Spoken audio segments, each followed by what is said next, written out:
Petite causerie entre parents. Comment s'est passée la rentrée scolaire de vos enfants, de vos tout petits, de vos choux? Comment c'était de votre côté? Alors, chez moi, c'était le stress. Le stress, non seulement chez les enfants, mais également chez nous, les parents. Alors, bienvenue sur cette chaîne, la chaîne qui vous donne des astuces, des conseils pour pouvoir vivre le bonheur dans votre ménage, peu importe, même si la situation est chaotique, peu importe, même si vous vivez des difficultés, vous avez des problèmes chez vous, eh bien, vous trouverez certainement une solution si vous suivez cette chaîne, parce que dans cette chaîne, je vous parle de comment éviter certaines situations conflictuelles, certaines situations qui vont vous amener à pouvoir vous déchirer entre vous, les partenaires, à pouvoir en fait sortir de la relation, s'enfuir, parce que ce que j'appelle s'enfuir le plus souvent, c'est aller jusqu'au divorce. Si vous me suivez, en fait, vous allez comprendre que oui, les problèmes existent partout, mais nous avons la capacité, la possibilité, si l'on souhaite vraiment, de pouvoir demeurer dans nos ménages heureux et surtout fixer nos regards vers le Seigneur, celui qui a créé tous les ménages, celui qui a créé même le mariage, parce que le mariage c'est une institution divine que seul Dieu détient la notice pour pouvoir vivre le bonheur. Donc si comme moi tu as compris cela, je crois que les problèmes que tu traverses dans ton ménage ne pourront plus jamais venir te déstabiliser au point où tu perds ta personne. En fait, c'est des choses que tu vas pouvoir surmonter avec la grâce de Dieu si jamais tu prends tes problèmes et tu confies ça au Seigneur. Donc, aujourd'hui, on va parler d'une question. Nous sommes dans la période de la rentrée scolaire. Chez nous, ça a commencé le 2, lundi 2. Je ne sais pas trop d'où vous me suivez et à quel moment, quand est-ce commence la rentrée chez vous, bien peut-être qu'elle a déjà commencé. J'aimerais discuter un peu avec vous pour peut-être permettre à ceux-là qui n'ont pas encore commencé, ou encore pour ceux qui ont commencé et qui sont encore dans la fièvre du stress. J'espère que vous êtes vraiment dans la fièvre du stress. Pas que je vous souhaite cela, mais si vous avez vécu ces moments-là également, j'aimerais vous dire un peu comment nous on a fait de notre côté pour pouvoir nous sentir bien. Surtout comment moi j'ai fait pour me sentir bien. C'est vrai qu'on parle de nous dans le sens où le papa également, forcément, c'est sa pression à lui. Bon, les hommes ne parlent pas trop de ce genre de soucis, de ce genre de problème, parce qu'ils n'aiment pas trop se dévoiler dans ce genre de sujet. Pour eux, c'est peut-être rabaissant et autres. Mais nous, ça ne nous gêne pas du tout de pouvoir parler du fait qu'on en souffre, qu'on est embêté par ce qu'on vit en ce moment. Les femmes, ça ne les empêche pas du tout, parce qu'on sait que c'est pas une chose qui est strictement réservée à une personne. C'est pas une chose honteuse. Parce que moi, je demande à mes amis, vous aussi, vous avez ce souci-là. Ils me disent oui, également, on a ce souci et tout. Et à toutes les années, c'est toujours la même chose. Même quand on fait, après une période de repos, pour pouvoir reprendre les cours, il y a toujours cette pression-là. Parce qu'il faut dire que c'est normal, on a tous peur de l'inconnu, on ne sait pas ce qui va se passer, donc c'est normal. Pour les tout petits ou encore même pour les plus grands, moi j'ai un grand qui est allé au lycée aujourd'hui et c'est quelqu'un qui stressait également, et j'ai senti qu'il voulait me transmettre son stress. Ne sachant pas que moi également j'étais stressée de savoir que les enfants vont repartir à l'école, au point où j'étais toute la semaine vraiment comme quelqu'un qui était abattu. Déjà depuis peut-être 2 semaines, ça commençait un peu à me sonner dans la tête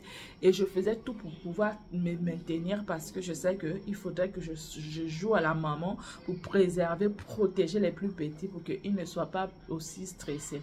Donc à tout moment, je leur parlais un peu de ça dans la blague, en faisant des jeux pour qu'ils puissent être prêts à accepter la chose et tout. Mais au fur et à mesure que les jours s'avançaient, et bien le stress également est au rendez-vous. Donc comment on a fait pour pouvoir gérer ce stress-là? Donc à 2 semaines de la rentrée, on a commencé à accélérer les sorties. On a multiplié les sorties à tout moment. Donc, il fallait absolument vider toute la pression qu'il y avait en nous, que ce soit chez les enfants, que ce soit chez nous. Il fallait vider cette pression. Donc, il fallait sortir à tout moment, sortir à tout moment. Mais il y a des choses qui ne nous arrangeaient pas, parce que nous étions sous la menace du typhon ici à Tokyo. Donc, les autorités nous avaient fait comprendre que le typhon devait frapper encore, et il y a un qui devait frapper plus fort. Donc, par la grâce de Dieu, ils ont levé les sanctions en nous disant que, bon, ok, là, vous pouvez quand même sortir, mais faites attention, parce qu'en ce moment, maman. Il y a l'autre typhon. Il faut dire que c'est maintenant que bon pas maintenant, mais je l'ai compris une fois que je suis arrivée ici, pas la première année, peut-être la deuxième ou la troisième année, parce que j'avais remarqué que les choses étaient cycliques. Je me suis rendu compte que le passage d'une saison à une autre, il y a toujours des typhons ici et des tremblements de terre. Donc j'ai compris que puisque nous allons partir de l'été pour l'automne, donc c'est normal qu'il puisse avoir cette partie là où il y a toujours des typhons et des tremblements de terre, sauf que il y a des personnes qui en meurent parfois et il y a d'autres qui perdent leur maison et autres. Donc si vous me suivez sur TikTok, j'ai fait un duo dont je vais partager, je sais pas s'il faut dire ça comme ça, partager la vidéo d'une personne qui a présenté un peu ce qui se passe ici. Parfois les routes se fondent et autres, mais c'est plus en province que à Tokyo. Ici à Tokyo, c'est qu'on a remarqué par exemple qu'il y avait des inondations à certains endroits, mais c'était pas trop alarmant comme ailleurs. Donc c'est un moment vraiment triste. C'est des moments où on passe le temps à beaucoup prier, à demander la faveur du Seigneur, parce qu'il faut dire que c'est vraiment un pays qui est sous la menace. C'est un très bon pays, un très beau pays, mais cette menace est toujours là. Donc il faut prier chaque jour pour demander toujours la faveur du Seigneur. Bref, je ne vais pas vous alarmer avec ça, mais tout juste vous dire que nous sommes dans cette période-là, donc il y a des sorties qu'on a dû annuler. Mais à 2 jours de la rentrée, je me suis dit, ok, on a une sortie le samedi, on a une sortie le dimanche et le lundi, c'est la rentrée. Mais il fallait ajuster cela de telle sorte que, parce qu'on avait déjà annulé beaucoup de sorties, il fallait ajuster ces choses-là de telle sorte que les enfants ne soient pas fatigués le lundi. Donc, la sortie du samedi, je l'ai faite avec mon époux et les enfants. Donc, on avait prévu ça depuis, mais on a fait qu'annuler à cause du typhon. Et ce jour-là, on a dit, bon, ok, on va partir parce que là, on nous annonçait le passage du typhon à partir de 19h. Donc, on s'est dit, ok, avec toutes les sorties qu'on a pu faire, et bien là, c'est vraiment des sorties, on va dire, c'est la sortie même. Donc, c'est la sortie ultime. C'est celle-là qui doit vraiment nous amener à nous sentir bien. Donc, il faudrait vraiment qu'on prenne du plaisir, on puisse jouir de ces moments-là parce que dans 2 jours, c'est la rentrée. Donc, on est allé à une ville, je ne sais pas s'il faut appeler ça une ville ou une préfecture, ou, bon, peu importe, on allait à un endroit qu'on appelle Odaiba ici. C'est une île, je crois. Une île et c'est un endroit tellement merveilleux. On a construit des bâtiments de sciences, il y a des centres commerciaux, c'est un endroit où il y a ce jour-là quand nous sommes partis, il y avait comment on dit ça, un spectacle, il y a des spectacles, il y a plein de choses en fait à visiter à cet endroit et c'est un endroit qui a toujours, ben alors là, toujours les, comment on les appelle, les touristes, parce que c'est un endroit tellement attractif, donc beaucoup de personnes y vont pour pouvoir passer du temps et autres. Et il faut dire qu'à cet endroit, il existe un robot, donc un géant, je crois qu'il fait l'équivalent peut-être de, je sais pas s'il faut dire 7 ou 8 étages, hein, un bâtiment de 7 ou 8 étages, je sais plus trop. Il a combien de mètres, je me rappelle plus trop, je vous mettrai cela peut-être dans les messages. Donc, c'est un énorme robot qui fait toujours des faits. Donc, si vous me suivez sur TikTok, donc vous mettez fait exaucer sur TikTok, vous allez voir des vidéos que j'ai partagées, les blogs que j'ai partagés, ce qu'on a pu vivre pendant ces moments-là, parce que c'était merveilleux. Et dans mes blogs, je disais que j'avais l'impression que c'est plus moi qui était venu déstresser que les enfants. Mais c'est pas le cas, nous étions tous stressés, on avait besoin de ça. Et dans ces moments de déstress, moi je sais pas s'il faut dire comme ça, moi j'ai encore revu, j'ai repensé à mon enfance, parce qu'il faut dire que quand je regardais le robot en question, j'avais l'impression de revivre ma jeunesse avec le dessin Bioman, je sais pas si vous connaissez.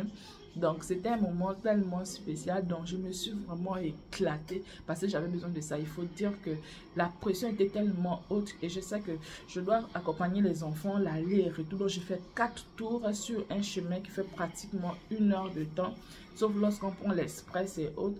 Donc, j'ai besoin vraiment d'énergie, de force et surtout de force pour pouvoir travailler avec les enfants parce qu'il faut dire que quand l'école commence au lycée français, et ben c'est des messages sur messages. Par jour, vous recevez des messages. Et comme vous avez 3 enfants, c'est pas évident de pouvoir lire tous ces messages-là. Et il faut dire qu'avant, il y avait des messages que je ne lisais presque pas parce que c'est pas trop mon truc d'aller sur les emails, regarder les messages et tout. Mais cette année, je me suis dit, ok, il faut que je m'y prenne. Il faudrait vraiment que je lise tous les messages et puis travailler. Mais il faut dire que c'est pas facile du tout. Donc, ce que j'ai décidé de faire cette année, vraiment lire tous les messages. Donc, ça veut dire que chaque jour, je dois absolument aller sur dans mon mail pour pouvoir lire les messages, chose que je ne faisais pas. Mais c'est la décision que j'ai prise parce que je veux quand même un peu changer et ne pas être ce parent-là qu'on demande toujours, vous n'avez pas vu le message, vous n'avez pas vu le message. C'est pas trop mon truc, mais mon fils a dit, c'est parce que tu ne lis plus beaucoup, voilà pourquoi. Et j'ai dit, ok, je vais me remettre à la lecture, peut-être que je pourrais lire cette fois-ci les messages. Donc, il fallait absolument déstresser. Nous sommes allés au Daïba, c'était le moment pour nous idéal parce que on avait prévu aller aussi à l'aquarium, mais l'aquarium ce jour-là, le typhon était tellement fort qu'on n'est pas parti. Et comme je savais qu'on avait reçu les billets d'une amie japonaise qui nous avait invité, moi et une amie, avec nos enfants pour aller assister, voir l'aquarium qu'on peut déplacer en fait, comme ils sont tellement ingénieux ici. Ils ont aménagé un endroit et c'était prévu pour le dimanche. Donc je me suis dit, bon, ok, c'est pas grave, on a raté l'aquarium dans l'autre quartier où on devait partir, mais il y a l'aquarium le dimanche. Donc c'était les deux événements que je me disais, non, franchement, même s'il pleut, je sortirai avec les enfants. Donc on a pris le risque de ce jour le samedi pour pouvoir sortir et on se disait ok, là, le typhon passera à 19 h, donc on va tout faire pour revenir avant ou bien être au moins dans le métro avant les 19 h pour que si le typhon arrive, il nous trouve dans le métro. Et comme on sait que chez nous la station n'est pas très loin de la maison, donc de là on peut aller un peu vite. Donc on a fait tout ce qu'il fallait pour pouvoir nous rendre à cet endroit. On s'est amusé vraiment comme des fous et par la suite on est allé à la plage. Il fallait vraiment déstresser. On a pris notre plaisir, on a crié, on a sauté vraiment tout en famille. Mon mari me disait, mais toi tu deviens jeune ou bon, genre du style me dire que mais tu abuses un peu et tout. Et je lui disais que non, laisse-moi, je suis venue aujourd'hui m'amuser. Et quand je parlais avec mon fils, je crois le jour suivant, il me dit, maman, j'ai remarqué que en fait toi, on était venu pour cette sorte-là pour toi et non pour nous. Parce que toi, tu t'es même plus amusé que nous. J'ai dit non, le problème c'est que j'étais stressée et je sais que j'ai un travail à faire. Et là où ça a commencé maintenant, c'est non-stop pendant 7 semaines. Donc, pendant 7 semaines, tu vis un stress pas possible. Donc, il faut déjà commencer par prêter ta personne. Et ça, ce n'est que sur le plan physique. En temps, il y a le plan spirituel pour préparer la rentrée scolaire de tes enfants. Tu ne peux pas commencer la rentrée scolaire de tes enfants comme toute personne ou comme personne insensée. Quand je dis insensée, c'est que je n'insulte pas les personnes, mais les personnes peut-être qui sont athées, qui ne croient pas à ce qu'il y a des choses qui existent sur cette terre. Donc moi, je prépare mes vacances le plus souvent de manière spirituelle. Ça veut dire que je prie constamment et je mets chaque enfant enseignant leur classe, leur école dans mes prières. Mais là, il fallait mélanger le plan spirituel au plan physique parce que pour les enfants, c'est vrai, on prie déjà, mais ils ne peuvent pas comprendre sérieusement ce que c'est. Donc, il fallait amener aussi ce côté ludique pour que les enfants puissent se retrouver. Et moi, ça m'a fait du bien le côté ludique parce que pour moi, le plus souvent, c'est le côté spirituel. Mais là, je me suis dit, ok, il faut apporter aussi le côté ludique parce qu'il faudrait que les enfants soient détendus vraiment. Il faudrait qu'ils commencent leur rentrée convenablement. Donc, on s'est amusé sérieusement. On a pris vraiment le plaisir qu'il fallait et tout. Voilà. Si vous voulez vraiment voir cela, allez regarder sur mon TikTok Face Exaucé et vous verrez les vidéos et autres. Comment je vous ai présenté. Donc, il y avait une partie où il fallait regarder le robot et ensuite on allait jusqu'à la plage. On s'est amusé un tout petit peu. Bon, quand je parle de s'amuser, c'est le fait de marcher, de prendre de l'air. Et on sait que c'est un endroit qui est vraiment open, c'est un endroit qui est ouvert, donc il y a l'air qui circule. C'est un endroit où tu prends tous tes problèmes, tu les déposes là-bas. Tu ne les trimballes pas avec toi parce que tu ne peux même pas trimballer. Tu peux prendre tes mains et les mettre comme ça, comme la statue de la liberté. Tu peux faire ce que tu veux et te sentir vraiment bien. Et c'est ce qu'on a fait. On a pris de l'air, on a marché, on a échangé un peu tout ce qu'on a tout en nous. Il fallait évacuer cela. On a évacué en courant, en sautant. On a fait tout comme si on était devenus plus jeunes, comme si on était nos enfants. Donc on a vraiment oublié qu'on était des parents. Donc on s'est vraiment mis à leur niveau pour que ce moment soit vraiment un très bon moment. Donc je disais que ça c'est la partie physique. Et la partie spirituelle, c'est prier pour chacun de vos enfants. Non, même par rapport à votre stress, vous devez allez avec cette situation auprès du Seigneur pour qu'il puisse vous aider. Parce que malgré le fait que vous allez évacuer le stress, eh bien, il va encore arriver. Parce qu'il faut dire que moi, j'ai évacué sur le stress le lundi. Le dimanche, nous sommes allés à l'aquarium. J'ai évacué également le stress le dimanche. Mais le lundi, c'est encore là. J'ai presque pas dormi la nuit du dimanche. Et la nuit du dimanche, j'ai pas dormi. Donc, le lundi, il fallait que je me réveille tôt, que j'apprête tout. J'avais déjà apprêté tout dans la nuit. Il fallait prier encore. Donc, apprêter maintenant, là, sur le plan spirituel, il fallait que je prépare ces moments-là parce que chaque rentrée, je suis à l'école pour pouvoir aller posséder les lieux et commencer par bénir mes enfants, protéger mes enfants, prier pour les enseignants, prier pour tout le staff scolaire. Donc, il y a des prières qu'il faut faire. Vous avez beaucoup d'exemples sur les réseaux sociaux. J'en ai vu plusieurs personnes. C'est vrai que moi-même, je les pratique. Donc, vous demandez exactement les choses que le Seigneur a prévues pour vos enfants, pour vous-même, pour votre famille, comment vous devez vivre. Parce qu'il faut comprendre que, bon, je ne sais pas trop là où vous êtes, mais là où nous sommes, il y a des choses qui sont banalisées. Mais c'est des choses, lorsqu'on est une personne qui prie, on comprend que c'est des choses qui ne sont pas bien. Donc, vos enfants peuvent être enseignés par des personnes qui pratiquent certaines choses et que pour eux, c'est rien du tout. Mais vous voyez que si votre enfant a l'Esprit du Seigneur sur lui, il va être combattu auprès de son enseignant. Donc, ça, c'est un point précis, par exemple, que je ne rate jamais parce que je sais que je vois les enseignants ici et je sais qu'il y a des choses que eux, pour eux, ça ne veut rien dire. C'est strictement rien. Mais chez moi, en tant que chrétienne, ce sont des choses qui peuvent me choquer, ce sont des choses que moi je ne fais pas, que je n'apprécie pas et que je ne partage pas du tout la vie. Mais je ne peux pas empêcher ces personnes-là de faire leurs choses et je ne peux pas empêcher ces personnes-là d'enseigner mes enfants. Donc non seulement la peur parce que tu ne connais pas qui va enseigner ton enfant, comment est cette personne intérieurement, physiquement, comment est cette personne spirituellement. Donc tu ne sais pas à qui tu confies ton enfant. Et puisque nous ne sommes pas à ces endroits-là pour pouvoir voir comment on s'occupe de nos enfants, donc on a besoin de cela pour pouvoir préparer, non seulement se préparer soi-même pour tenir bon, mais préparer nos enfants de telle sorte qu'ils puissent passer une très bonne année. Donc, et ça ne suffit pas. C'est pas parce que tu as prié pendant ce temps-là que tu as pu prier. Lorsqu'on est un parent responsable, surtout nous les mamans qui restons avec les enfants, je vous conjure vraiment de le faire tout le temps, chaque jour, chaque seconde, chaque minute.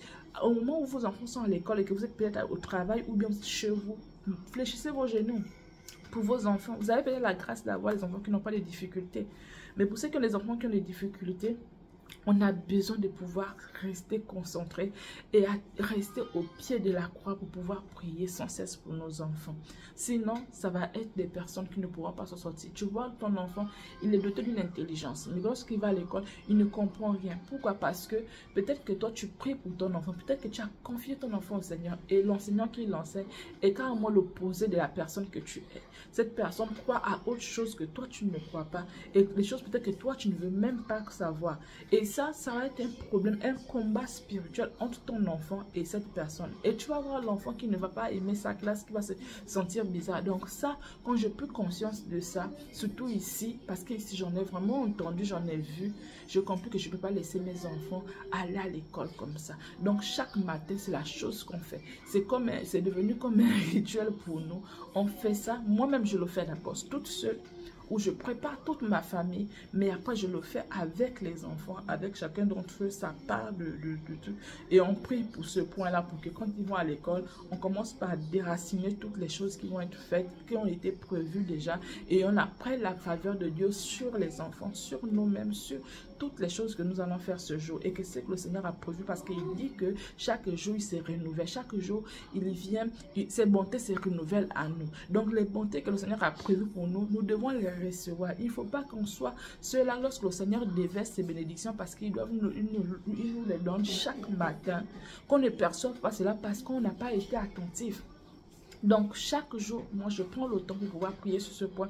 Et après, je prie avec les enfants, chacun d'entre eux. Donc, j'ai un temps de prière pour moi-même et un temps de prière avec les enfants sur ce point. Donc, sur le plan physique, on règle déjà le problème et sur le plan spirituel, on règle également le problème. Et quand l'enfant va à l'école, eh bien, s'il y avait des choses qu'il fallait faire, ça ne veut pas dire qu'il ne peut pas avoir des situations qui peuvent se passer, mais si ces situations se passent, on saura comment traiter ces choses-là parce qu'on a déjà mis notre vie, on a mis cette journée déjà dans les mains du Seigneur. Donc le Seigneur va te diriger, va te conduire comment agir face à une situation. Peut-être qu'une situation qui devait être alarmiste chez toi, toi tu vas pouvoir gérer cette chose. Elle va arriver, mais tu vas pouvoir la gérer parce que tu auras appelé le Seigneur pour pouvoir t'aider, pour pouvoir diriger ta personne, diriger ta journée. Mais si tu ne le fais pas, tu laisses tes enfants vraiment dans les mains du loup. Je me rappelle quand mon fils était tout petit, quand je priais avec lui, avant qu'il aille à l'école, tout s'est passé bien à l'école. Mais les jours où je ne passais pas le temps à prier avec lui, il y avait des messages sur messages qu'on m'envoyait. Quand je savais que l'enfant était parti sans qu'on ait prie.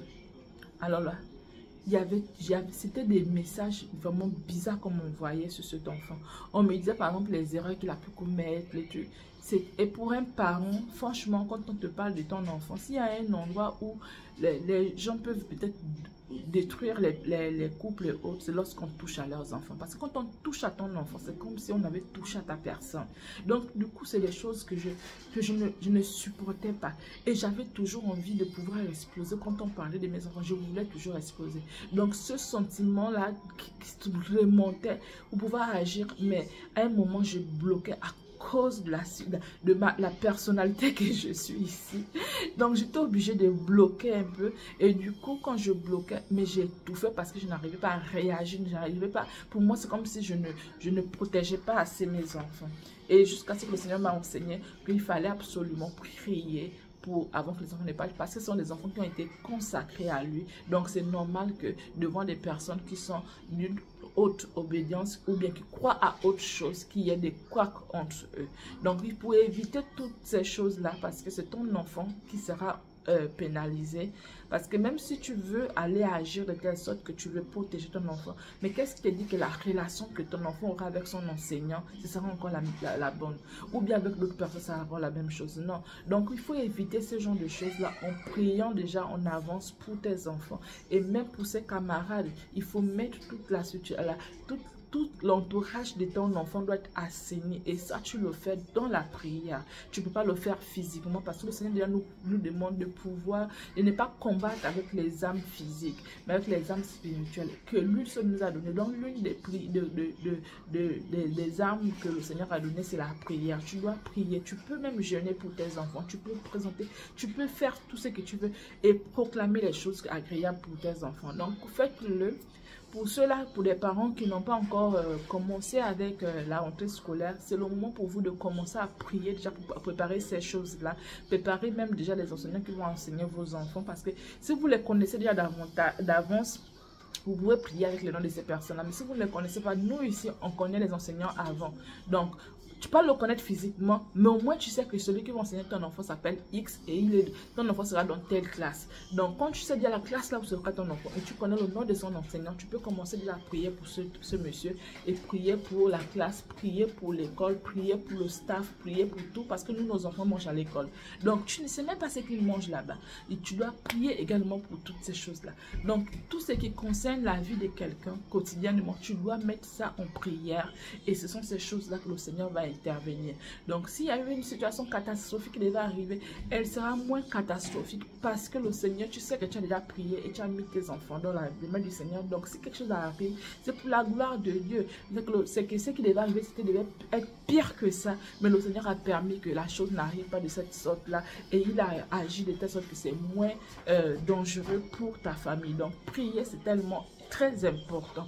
Et si vous avez la possibilité de jeûner, jeûnez également. Et ne le faites pas seulement à la rentrée. À la rentrée, c'est vrai que ça demande plus parce qu'il y a beaucoup de choses qu'il faut prier. Mais chaque jour, il faut le faire. Toutes les fois que vos enfants vont à l'école, il faut le faire. Si vous avez, les enfants prennent les transports en commun, vous devez prier pour les transports en commun. Si les enfants mangent à l'école, vous devez prier pour la nourriture. Vous devez prier pour leurs amis. Vous devez prier pour les gens qu'ils côtoient. Vous devez prier pour toutes ces choses-là. Et le Seigneur va vous épargner de beaucoup de choses choses que l'ennemi a pu faire peut-être pendant que vous dormez, parce que dans le sommeil, l'ennemi travaille, il agit, et dans la journée, vous voyez des choses vous arriver, vous vous demandez, mais pourquoi ça m'arrive? Mais c'est parce qu'il a travaillé toute la nuit. Donc, tu dois briser déjà, détruire déjà tout ce qu'il a travaillé, tout ce qu'il a mis sur ta vie, sur tes enfants, pendant que vous étiez en train de dormir, de telle sorte que le matin, quand vous vous réveillez, en fait, tout a été déjà déraciné parce que tu as prié pour cette chose-là. Donc, tu dois être la première personne à te réveiller dans ta maison pour pouvoir prier, présenter tout le monde, avant que quelqu'un ne sorte de ta maison, tu dois présenter déjà ta maison. Et quand les gens sortent, peut-être qu'ils vont se dire qu'ils sortent comme ça, mais ils sortent, vous avez déjà prié. Alors, je vais terminer avec une histoire que j'ai écoutée sur les réseaux sociaux. C'est vraiment une histoire qui m'a beaucoup plu. Je crois que c'était dans la prière. Il y a une fille qui témoignait de ce que les prières des parents, franchement, font de l'effet. Elle dit, elle a grandi avec un papa alcoolique.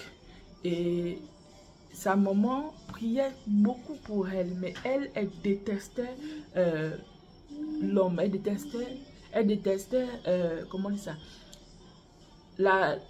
Comment on dit ça? En fait, elle n'aimait pas son père. Déjà qu'elle n'aimait pas son père parce que son père était, je crois, ivrogne ou quoi, je ne sais plus trop. Et tout ce qui était homme devant elle, elle rejetait. En fait, elle était rebelle. Il y a un thème là que je sens l'oublier. Elle était rebelle, elle détestait carrément les hommes, elle détestait. Mais par contre, elle faisait tout pour pouvoir charmer l'homme. Elle les charmait, elle faisait tout pour plaire aux hommes. Mais en tout cas, dans son cœur, dans son âme, elle était blessée. Et l'homme, pour elle, c'était carrément rien du tout. Et étant en France, donc c'est quelqu'un qui avait la mentalité un peu, comme on dit toujours, évoluée. Je vais dire ça comme ça, en tout cas, parce que c'est ce qu'eux, ils se disent que quand on vit un peu en Europe et autres, on a la mentalité évoluée. Dans le sens où on tolère beaucoup de choses que vous connaissez aujourd'hui. Donc, elle tolérait ces choses-là parce qu'elle avait une autre mentalité. Mais dans sa marche, elle était tellement rebelle et pour elle, l'homme, c'était rien du tout. C'était rien. Elle méprisait vraiment les hommes, mais en même temps, elle faisait tout pour les charmer. Mais elle les charmait pourquoi, on ne sait pas. Mais par contre, dans son cœur, elle les méprisait. Donc pour elle, l'homme, c'était rien du tout. Et ce qui fait que si elle continuait comme ça, elle était destinée à ne jamais se marier. Donc, dans sa rébellion, dans sa façon de faire, elle dit que sa maman n'a pas cessé de prier pour elle. Et elle se moquait même de sa maman lorsque la maman se mettait à prier pour elle. Elle se moquait de sa maman, mais la maman n'a jamais laissé. Jusqu'à ce qu'elle fasse la rencontre du Seigneur, mais d'une façon surnaturelle. Et là, vraiment, elle bénissait sa maman. Elle dit, franchement, j'étais l'enfant rebelle. Ma vie n'avait aucun sens. J'étais perdue. Je détestais mon père, je détestais la gente masculine, je détestais, pourtant j'étais celle-là qui allumait les hommes, qui voulait toujours les charmer et tout, en temps je les méprisais et tout. Donc j'avais un esprit en moi qui faisait que je n'allais jamais me marier. Mais le Seigneur a permis que ça soit autrement parce que ma maman n'a jamais, mais alors là, jamais cessé de prier pour moi. Et c'est grâce à ma maman que j'ai fait la rencontre d'un serviteur de Dieu qui est sur les réseaux sociaux. Et en faisant la rencontre de ce serviteur, elle a commencé par changer de personnalité, changer de vie. Et aujourd'hui, elle est devenue une personne douce. Donc, elle qui n'était jamais douce, qui était vraiment désagréable, elle a commencé par changer de vie. Elle est devenue une nouvelle personne. Elle se mettait même à la limite à pleurer et demandait au moment de prier sincèrement pour les enfants. Même si vous avez un enfant égaré, un enfant que vous voyez qui n'a plus d'issue, priez pour vos enfants parce qu'ils ont besoin vraiment de vous. Et la prière d'une mère ou d'un parent finit toujours par payer. Donc elle bénissait sa maman parce que si sa maman avait arrêté de prier à cause de sa rébellion, probablement elle serait devenue un enfant aujourd'hui perdu. Mais sa maman n'a pas cessé de prier et jusqu'à ce qu'elle-même donne sa vie au Seigneur. Donc c'est un encouragement pour les parents aujourd'hui qui se disent parfois que lorsque les enfants se sont rébellés, lorsque les enfants ne font pas ce qu'on fait, on les abandonne. Mais ce que vous oubliez, c'est que quand vous abandonnez vos enfants, vous dites, ok, fais comme tu veux, et bien tu livres ton enfant à Satan. Donc là, à ce moment-là, tu as donné le droit à Satan. Pourtant, il le manipulait déjà. Mais le fait que toi, tu n'avais pas donné ton droit, il ne pouvait pas amener ton enfant jusqu'à un certain niveau.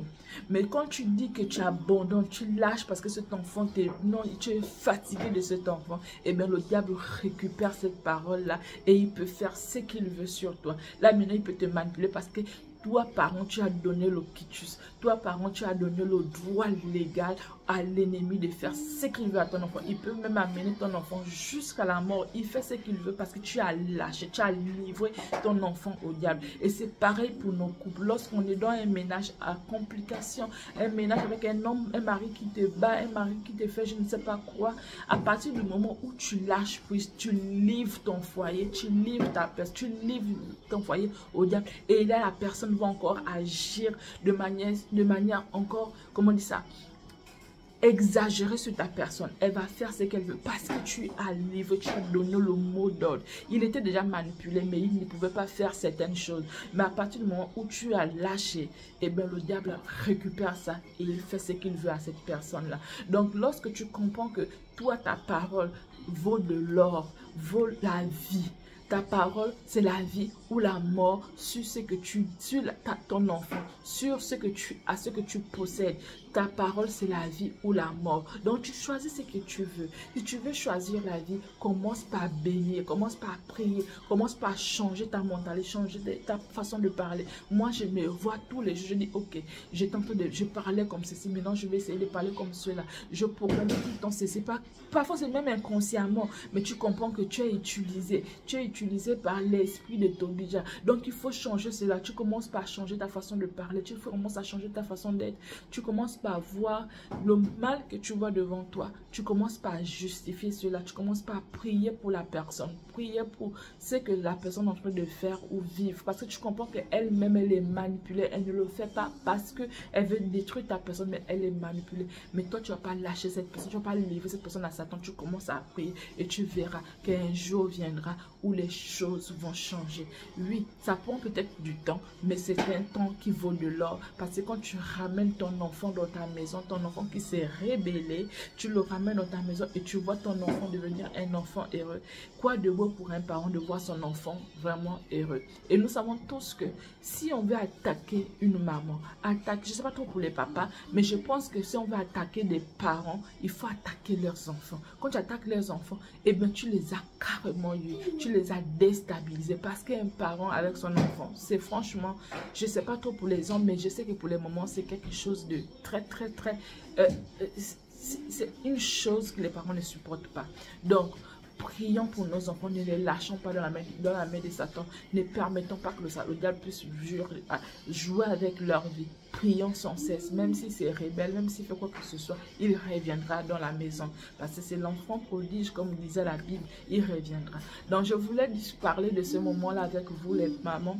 Peu importe si vos enfants ont commencé l'école ou pas, ou bien ils sont sur le point de commencer, ou ils ont déjà commencé et peut-être que vous n'avez pas fait cette partie-là. Faites cette partie-là parce qu'en dehors du fait que vous devez prier au début, vous devez prier chaque jour aussi parce que vos enfants, vous ne savez pas qu'ils côtoient dehors. Donc, il faut vraiment épargner vos enfants des dangers, des morts subites, des morts prématurées ou d'une vie de délinquance. Sachant combien le monde aujourd'hui est tellement changeant et les choses qu'on prône aujourd'hui, si vous voulez protéger vos enfants des choses qui existent aujourd'hui, c'est maintenant et jamais un autre moment. Vous voulez protéger vos enfants de toute cette vie qu'on observe à gauche, à droite, de toutes ces choses qu'on entend aujourd'hui, qu'on est en train de valoriser, qu'on est en train de célébrer.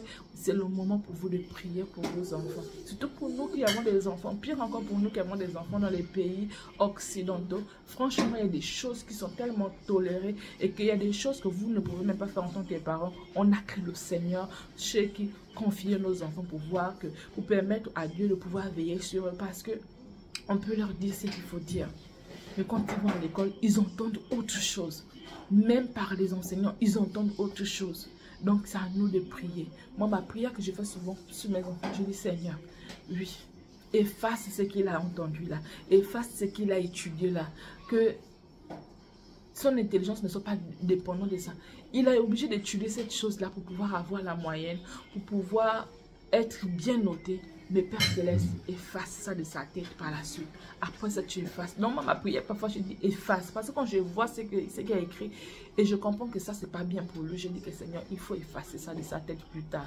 Et ça marche, hein, parce qu'il y a des choses, par exemple, mes enfants faisaient lorsqu'ils étaient là, dans les petites classes en maternelle. Maintenant, aujourd'hui, ils sont un peu avancés. Le plus grand, il est déjà au lycée.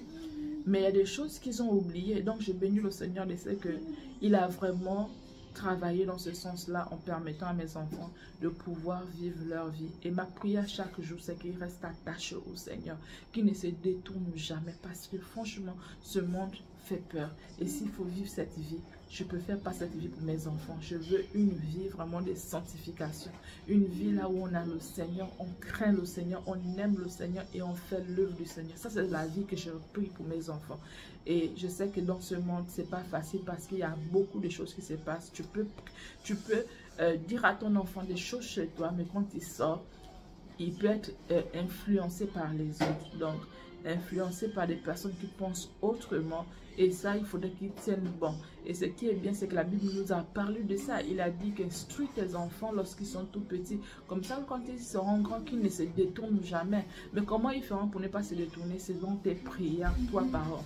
Peu importe le moment là où l'enfant aura un moment où il sera un peu bizarre, mais à cause de tes prières, l'enfant ne pourra pas se perdre totalement. Il pourra faire certaines choses, mais il reviendra toujours à la maison comme l'enfant prodigue. Et toi, maman, fléchis tes genoux, prie sans cesse. Prie sans cesse, même s'ils ont commencé l'école et tu n'as pas fait cela, tu n'es pas disqualifié. Tu peux encore prier aujourd'hui, prier demain, prier après-demain pour que ton enfant soit sous la protection divine, où qu'il soit, quoi qu'il fasse, avec qui c'est malade, même s'il est au milieu des personnes, des gangsters, qui demeure humble, qui demeure bon, qui demeure juste. Je le dis pourquoi, c'est possible. Hein? J'étais toute petite, j'habitais en province, dans une ville qu'on appelle Mwanda, là où j'ai grandi. Et dans cette ville, je me baladais avec des personnes qui étaient déjà, pas avancées en âge, mais qui étaient avancées dans la vie. Quand je parle d'avancer dans la vie, qui faisait des choses avec réputation. Donc, on savait que cette fille-là, par exemple, sa réputation, c'était ceci. On savait que ce garçon-là, sa réputation. Et je me baladais avec ces personnes-là. Lorsque je suis allée en 6e, mon passage en 6e, mes soeurs ont tout fait. Ils ont dit, mon papa voulait que je fasse la 6e, mes soeurs ont tout fait pour que je puisse les rejoindre dans une autre province. Parce qu'elles se disaient que si je reste dans cette province-là, mais je rattraperai la grossesse même en 6e. Parce que c'est une province là où les enfants avaient atteint un certain niveau. Et moi, je me baladais avec ces personnes-là, mais pourtant, je n'étais pas comme ces personnes-là. On dit souvent que si tu te balades avec les gens, ça dépend de l'éducation de tout un chacun. Et ça dépend des prières que vos parents font également pour vous. Parce que moi, mes soeurs connaissaient le Seigneur. J'avais une soeur qui connaissait bien le Seigneur. Elle commençait à prier sérieusement pour nous. Donc, je crois que ces prières, et les prières probablement de mon papa, qui n'était pas si chrétien que ça, mais qui avait quand même la crainte du Seigneur, je pense que nous, j'ai été préservés par rapport à ça, jusqu'à ce que moi-même, je donne ma vie au Seigneur. Ou encore même avant de venir, pour un autre exemple, avant de venir ici à Tokyo, on habitait un quartier très dangereux. Pour ceux qui sont de mon pays, connaîtront peut-être le quartier Bongos. C'est un quartier où il y a la délinquance juvénile. C'est un quartier où il y a des mondes. En fait, quand tu vis dans ce quartier, la majorité des petits dans ce quartier, tu avais l'impression qu'ils n'avaient pas de vie, qu'ils étaient abandonnés, que c'est les enfants, leur vie c'était la prison. Et effectivement, ils faisaient plus de prison là-bas dans ce quartier-là, et ils en sortaient, ils repartaient, ils sortaient, ils repartaient. Mais il y a un petit, donc l'enfant chez qui nous on louait chez une personne. Et la personne chez qui on louait avait un enfant. J'ai discuté encore avec lui hier et avant-hier. Ce petit-là, malgré le fait qu'il était dans ce quartier, avec les autres petits de ce quartier, mais c'est quelqu'un qui a réussi, qui a toujours fait ses études et qui ne se mettait pas. Il vivait avec ces gars-là. Il se baladait avec ces gars-là, mais il ne fumait pas. Il buvait certes, mais il ne fumait pas. Et il a fait ses études convenablement. Il a terminé. Tandis que nous, quand on est arrivé ici, on nous a fait comprendre que même les petits qui allaient quand même à l'école, tous ont dévié, tous ont perdu. Ils sont devenus des gros fumeurs vous voyez. Et c'est des enfants qui sont perdus. Donc, en tant que ce jeune gars-là dont je parle, il était au milieu de ces enfants-là, mais il n'a jamais prié, il n'a jamais prié, il n'a jamais fumé. Je n'ai pas envie de dire le mot pour comprendre de quoi il s'agit. Il n'a jamais fumé ceci et il est resté vraiment intact. Il ne connaît pas le Seigneur, mais c'est quelqu'un qui a gardé sa vie et qui aujourd'hui travaille il a eu son travail, il travaille, et il est dans un endroit, il travaille dans un bon poste, il a un bon poste et autres. Donc c'est pour vous dire que lorsque vos parents prient pour vous, et lui disait toujours cela, que sa maman priait également pour lui. Donc quand vous priez pour vos enfants, peu importe là où ils se trouvent, il y a une protection. Et depuis un moment, je tombe sur les vidéos de plusieurs personnes qui disent que, qui témoignent de cela, qu'il faut prier. C'était la rentrée. Et j'ai vu plein de messages de personnes qui disaient que priez pour vos enfants, priez pour les enfants, priez pour ceci, la rentrée scolaire. Donc vous aussi priez. Même s'ils ont commencé, vous pouvez continuer à prier. Ne laissez pas vos enfants se perdre. Parce que vous êtes là, vous avez la possibilité de pouvoir faire des anges, des enfants bien. Peu importe ce qu'ils font, gardez en vous que ce sont des enfants du Seigneur et priez pour ces enfants. Ils reviendront toujours s'ils se sont déjà égarés. Et s'ils ne sont pas égarés, ils seront là pour pouvoir servir le Seigneur. Donc je voulais partager cela avec vous. Et si vous êtes un parent qui veut également voir un autre parent réussir dans l'éducation de ses enfants, réussir, voir ses enfants réussir dans tout ce qu'ils entreprennent, prenez cette vidéo et partagez-la. Et dites-moi comment vous faites en ce qui vous concerne pour pouvoir préserver vos enfants, pour que vos enfants soient toujours sous la protection du Seigneur et qu'ils ne s'égarent pas. À la prochaine vidéo.